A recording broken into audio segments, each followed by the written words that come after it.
소유라는 환상, 무언가를 소유한다는 것은 실제로는 무엇을 의미하는가?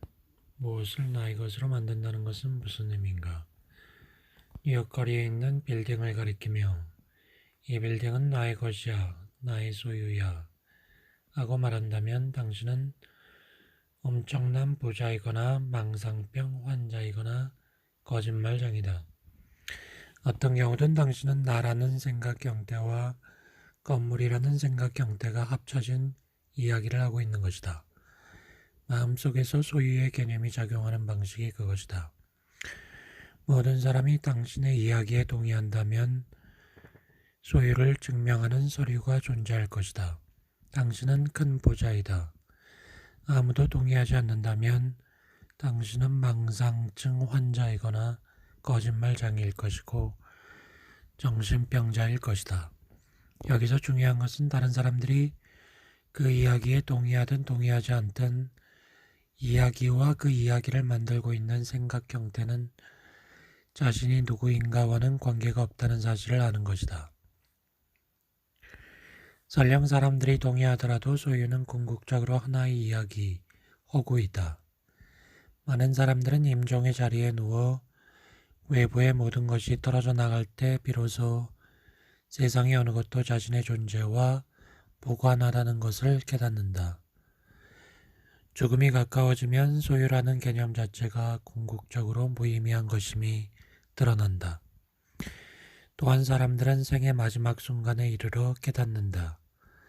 전 생애를 통해 더 완전한 자아의식을 찾아다녔지만 그들이 진정 찾고 있었던 것, 그들의 존재는 언제나 그곳에 이미 있었다는 사실을 말이다. 하지만 대부분의 경우 사물과의 동일화로 인해 궁극적으로는 자신의 생각과의 동일화로 인해 그 존재가 흐려져 있었을 뿐이다.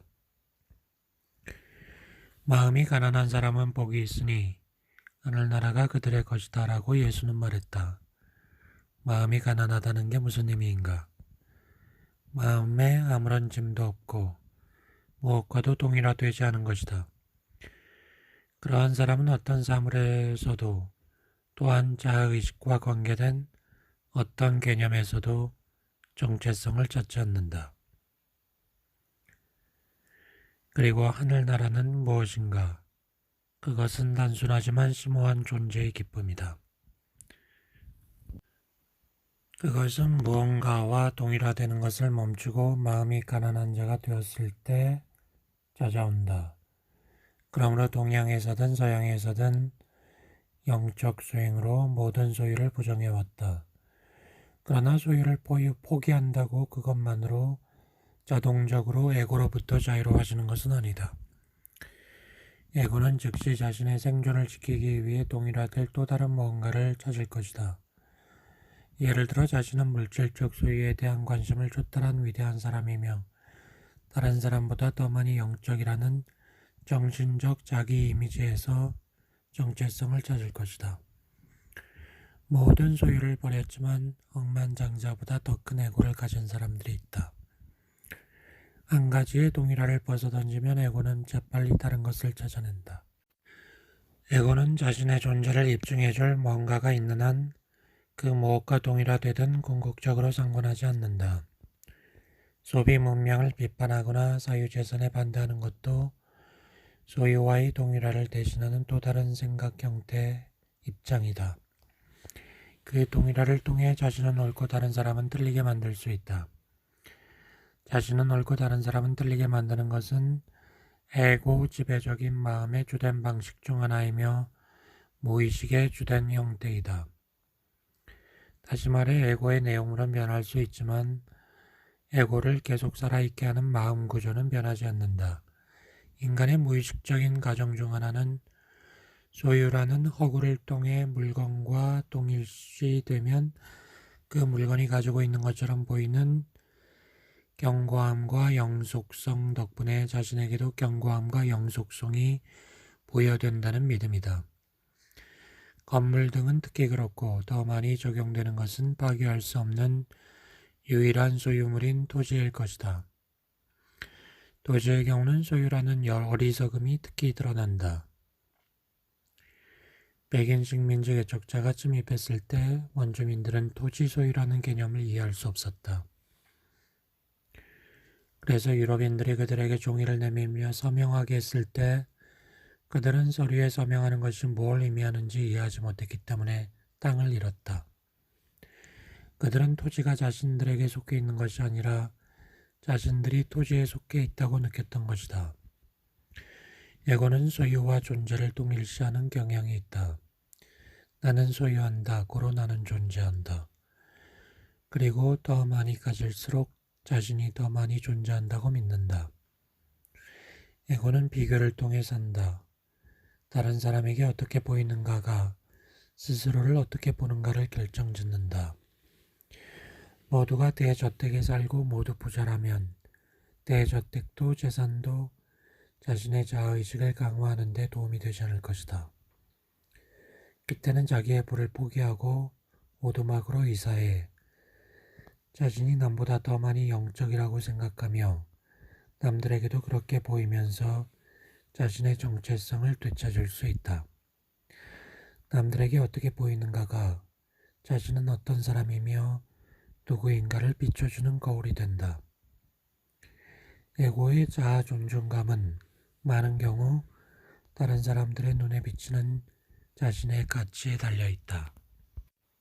당신은 자신에게 자아의식을 줄 다른 사람들이 필요한 것이다. 그리고 무엇을 얼마나 갖고 있는가로 거의 대부분 자아 존중감이 결정되는 문화 속에서 살고 있다면 그 집단적 망상을 꿰뚫어 보지 못하는 한 자신의 가치와 자아의식의 완성을 찾아 헛된 희망을 품고 남은 평생 물질만을 쫓아다니는 운명이 될 것이다. 어떻게 하면 물질에 대한 집착을 내려놓을 수 있는가? 그런 것은 시도조차 하지 않는 것이 좋다. 물질 속에서 자신을 찾으려고 하지만 않는다면 물질에 대한 집착은 저절로 떨어져 나간다. 그때까지는 자신이 물질에 집착하고 있음을 알아차리는 것만으로도 충분하다. 때로는 어떤 것을 잃거나 잃어버릴 위험에 처하기 전까지는 자신이 그것에 집착하고 있다는 것을 모를 수가 있다. 잃어버릴까봐 화를 내거나 불안해한다면 당신이 그것에 집착하고 있다는 의미이다. 당신이 물질과 동일화되어 있음을 알아차리면 그 동일화는 더 이상 완전하지 않다. 집착이 있음을 알아차리는 그 알아차림이 바로 나 자신이다. 그것이 의식 변화의 시작이다. 에고는 소유물과 자신을 동일시하지만 소유가 주는 만족은 깊이가 얕고 수명이 짧다. 내면에는 불이 깊은 불만족과 불완전한 느낌, 아직 충분하지 않다는 느낌이 숨어 있다. 에고가 나는 아직 충분히 갖고 있지 않다라고 말하는 것은 나는 아직 충분히 존재하지 않는다라고 말하는 것이다. 무언가를 갖는다는 것, 즉 소유의 개념은 에고가 자신에게 견고함과 영속성을 부여하여 자신을 돋보이게 하고 특별한 존재가 되기 위해 만든 허구이다.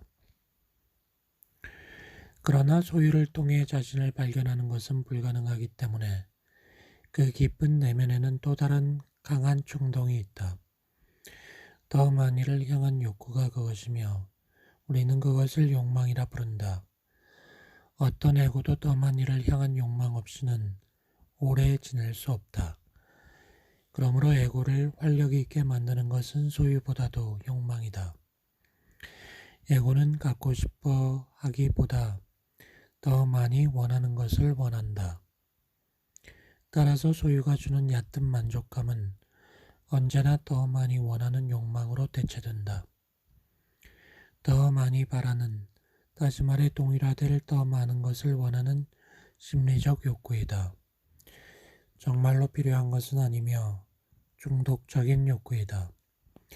에고의 특징인 더 많이 바라고 아직 충분하지 않다는 심리적 욕구는 경우에 따라서는 육체 차원으로 옮겨가 끝없는 배고픔의 증세로 나타난다.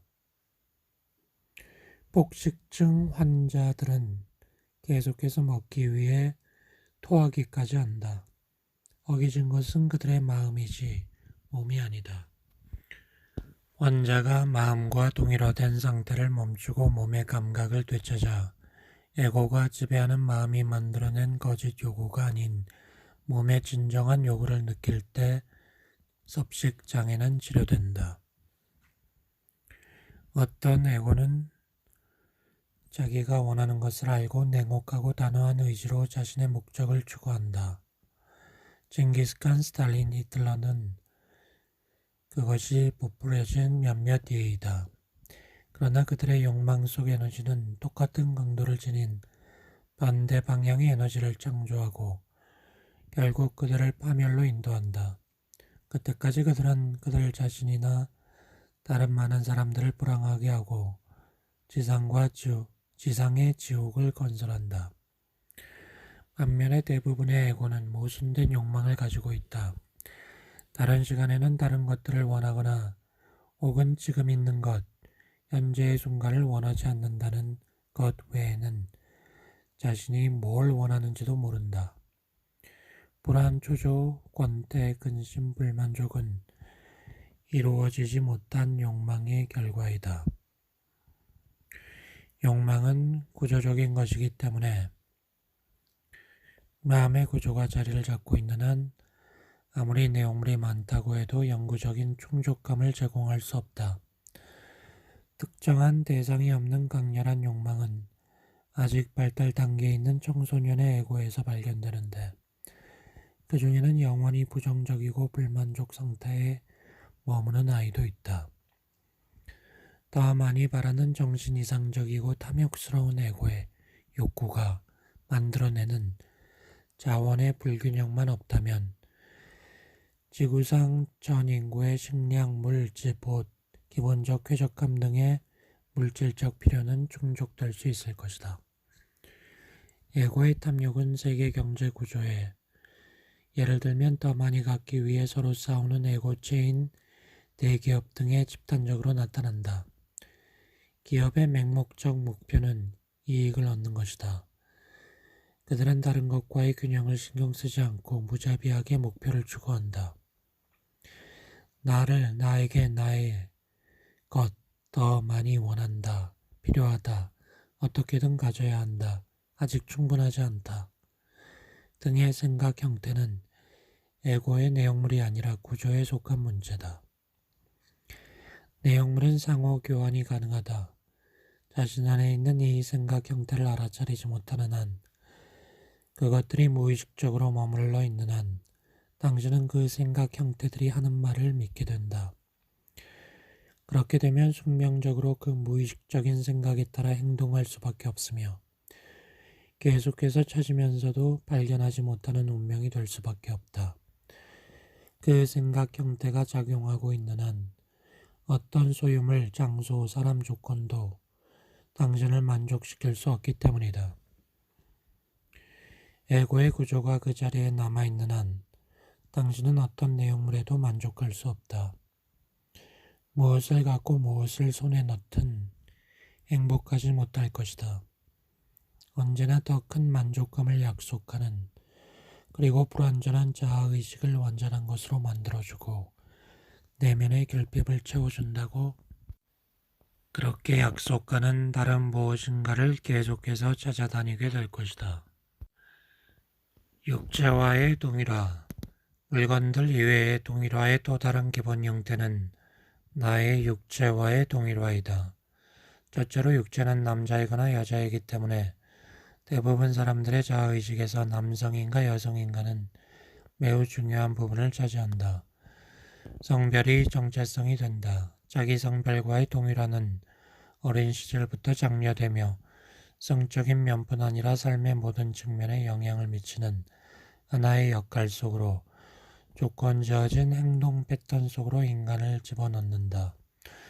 많은 사람들이 이 역할에 완전히 사로잡혀 있지만 성별과의 동일화가 다소 느슨해지기 시작한 서구 문명보다 일부 전통 사회에서 그 정도가 심하다.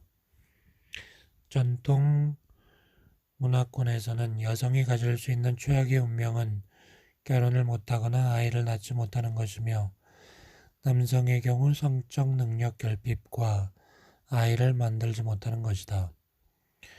삶의 성취는 무엇보다 본인의 성별 정체성의 실현에 있다고 간주된다. 많은 사람들의 경우 그들의 자아 존중감은 육체적인 힘, 좋은 외모, 몸매 등 겉으로 드러나는 모습에 묶여 있다. 자신의 신체가 못나거나 완벽하지 않다고 인식하기 때문에 자아 존중감이 위축되는 자들이 많다. 나의 몸에 대한 마음속 이미지와 관념이 터무니없이 왜곡되어 현실과 동떨어진 경우도 있다. 젊은 여성이 사실은 말랐는데 너무 뚱뚱하다고 생각하면서 굶어 죽을 정도의 다이어트를 하기도 한다. 그런 여성은 더 이상 자신의 몸이 보이지 않는다. 그녀가 보고 있는 것은 오로지 자신의 몸에 대한 관념이며 그것이 나는 뚱뚱해질 거야 라고 알려준다. 이런 상황 밑바닥에는 마음속 자신의 이미지와의 동일화가 있다. 최근 사람들이 갈수록 마음과 동일화되어 에고의 기능장애가 심해졌고 거식증이 증가했다. 거식증 환자가 마음의 판단에 간섭하지 않고 받지 않고 자신의 몸을 볼 수 있다면 혹은 마음의 판단을 굳게 믿는 대신 그것의 정체를 알아차리기라도 한다면 내부로부터 자신의 몸을 느낄 수 있다면 더 좋지만 거식증은 치료되기 시작될 것이다. 아름다운 외모, 육체적인 힘, 능력 등을 자신과 동일시하는 사람들은 그런 특성이 약해지면 고통을 겪는다. 그럴 수밖에 없다. 그것들을 기초로 한 그들의 정체성이 무너질 위기에 처하기 때문이다. 못생겼든 잘생겼든 부정적이든 긍정적이든 사람은 정체성의 상당 부분을 신체에서 찾는다. 자신의 몸에 대한 마음속 이미지와 관념을 자기라고 잘못 믿고 그 생각과 동일화된다. 하지만 사실 육체도 다른 물질적 형상들과 마찬가지로 모든 형상이 갖는 운명, 즉 소멸되는 운명을 공유하고 있다. 지각으로 감지되는 물질적 육체는 늙고 허약해지고 죽을 수밖에 없다. 그럼에도 그 몸을 자기와 동일시한다면 괴로워질 수밖에 없다. 육체와 동일화되는 것을 중단하는 것이 육체를 방치하는 것이 아니다. 육체가 건강하고 아름답고 생명력으로 넘친다면 그 특성을 그것이 지속되는 동안은 감사히 즐기면 된다. 또한 올바른 식생활과 운동으로 몸을 개선할 수도 있다. 육체를 자신과 동등시하지 않으면 아름다움이 시들고 생명력이 약해지고 몸의 일부가 훼손되어도 자아 존중감이나 정체성이 영향받지 않는다. 몸이 쇠약해지면 약해진 몸을 통해 형상 초월 차원, 곧 의식의 빛이 더 쉽게 비쳐나오게 된다. 완벽에 가까운 훌륭한 육체를 가진 사람들만 육체와 자신을 동등시하는 것은 아니다. 인간은 문제가 있는 육체와도 동일화된다.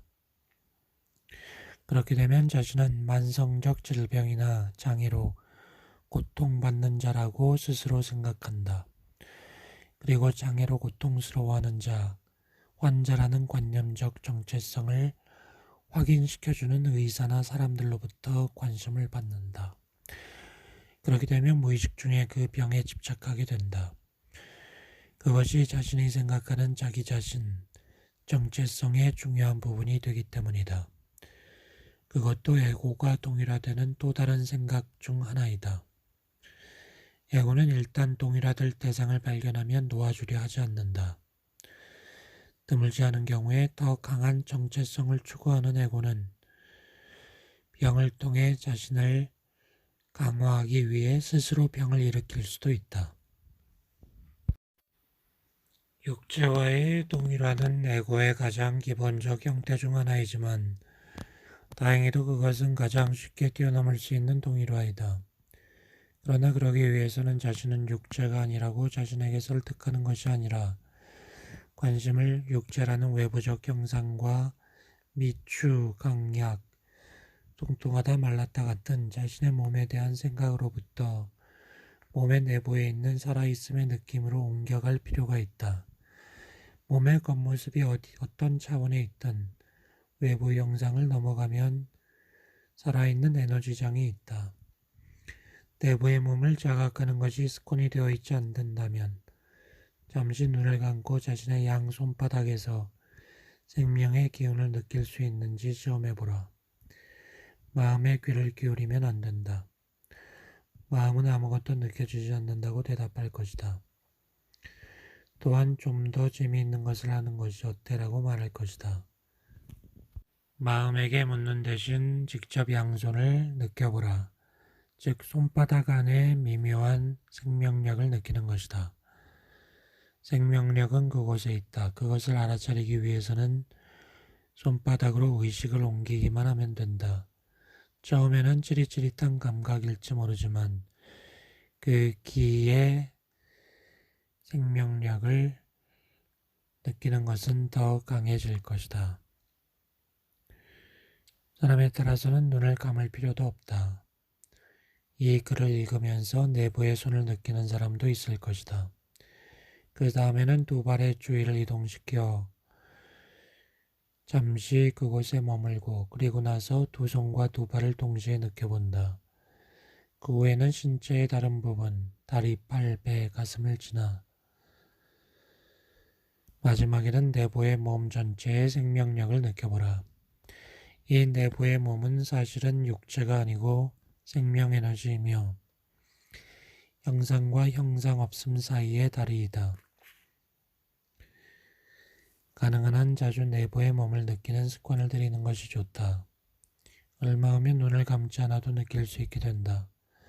예를 들어 누군가 대화를 나누면서도 내부의 몸을 느낄 수 있다. 내부의 몸과 접촉하고 있을 때 사실은 더 이상 육체와 동일시되지 않으며 자신의 마음과도 동일시되지 않는다. 더 이상 형상과 동일시되지 않고 형상과의 동일시로부터 멀어져 형상 없음으로 향하게 된다. 이 형상 없음을 우리는 존재라 부를 수도 있다. 그것이 당신 정체성의 핵심이다. 몸에 대한 그 알아차림은 당신을 지금 이 순간에 닻을 내리게 할 뿐 아니라 에고라는 감옥으로부터 빠져나오는 출구가 된다. 이것은 면역 체계와 신체의 자연 치유력도 강화시켜준다. 에고는 언제나 형상과 동일화되고 어떤 형상에서든 자기 자신을 찾으며 그럼으로써 자기 자신을 잃어버린다.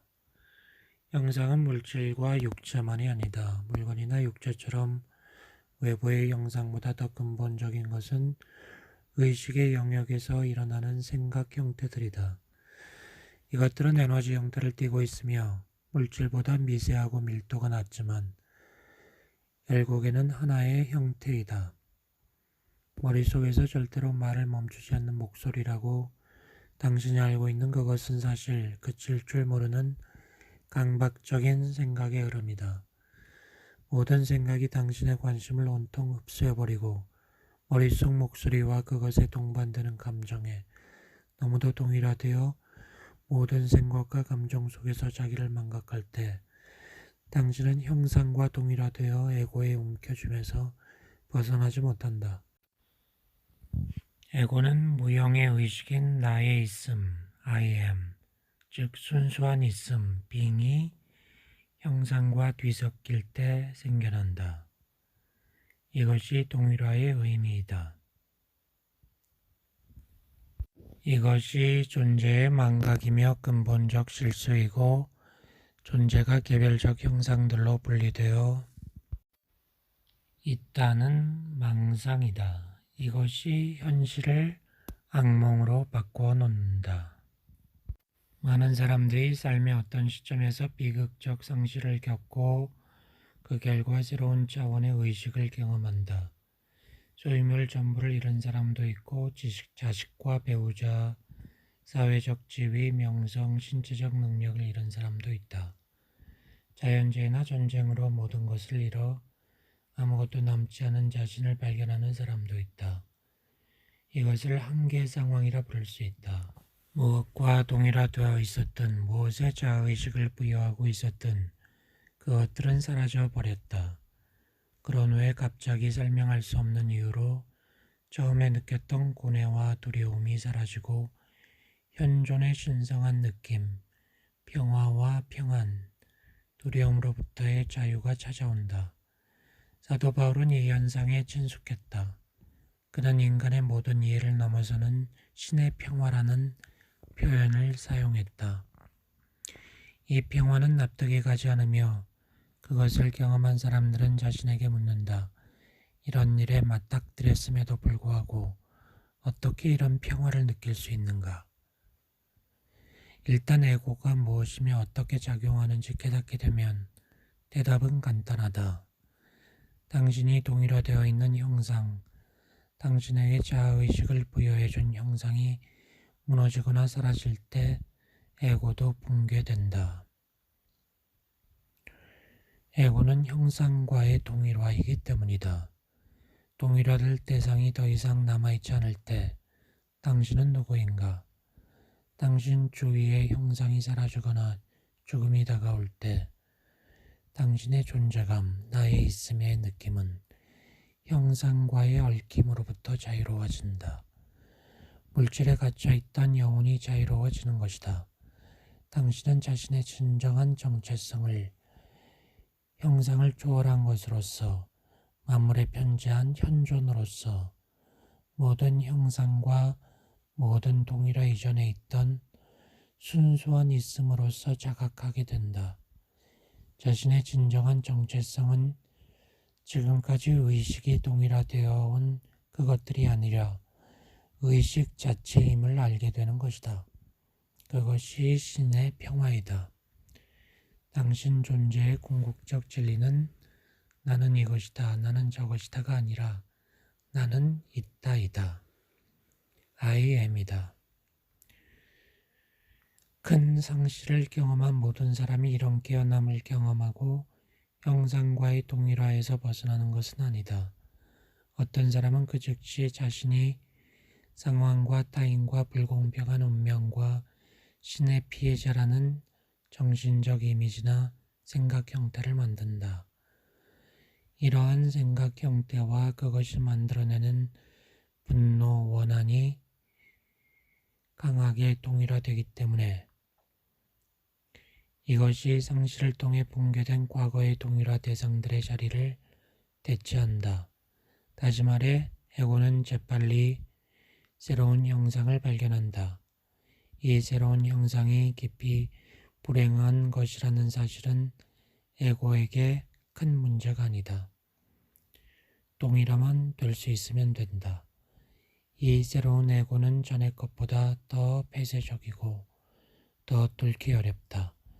비극적 상실이 일어날 때 사람들은 그것에 저항하거나 아니면 항복한다. 억울해하거나 깊은 원한을 뿜는 사람도 있으며 자비로워지고 지혜로워지고 사랑이 커지는 사람도 있다. 항복은 있는 그대로를 받아들임을 의미한다. 삶을 향해 자신을 여는 것이다. 저항하면 내면이 움츠러들고 에고의 껍질이 단단해진다. 부정적인 상태라고 부를 수 있는 내적인 저항 상태에서는 어떤 행동을 취해도 더 많은 외부적 저항을 만들어낼 것이다. 그때 우주는 당신 편에 서지 않는다. 내적으로 항복할 때, 저항하지 않을 때 의지의 새로운 차원이 열린다. 그때 만약 행동이 가능하거나 필요하다면 당신의 행동은 전체와 조화를 이룰 것이다. 내적으로 열린 상태일 때 당신과 하나가 되는 창조적인 지성과 조건지어지지 않은 의식으로부터 지원을 받을 것이다. 주변 상황과 사람들이 당신을 돕고 협조할 것이다. 불가사의한 우연들, 세렌디피티가 일어날 것이다. 만약 어떤 행동도 가능하지 않다면 당신은 저항의 포기와 함께 오는 평화와 내적 고요 속에서 휴식하게 될 것이다.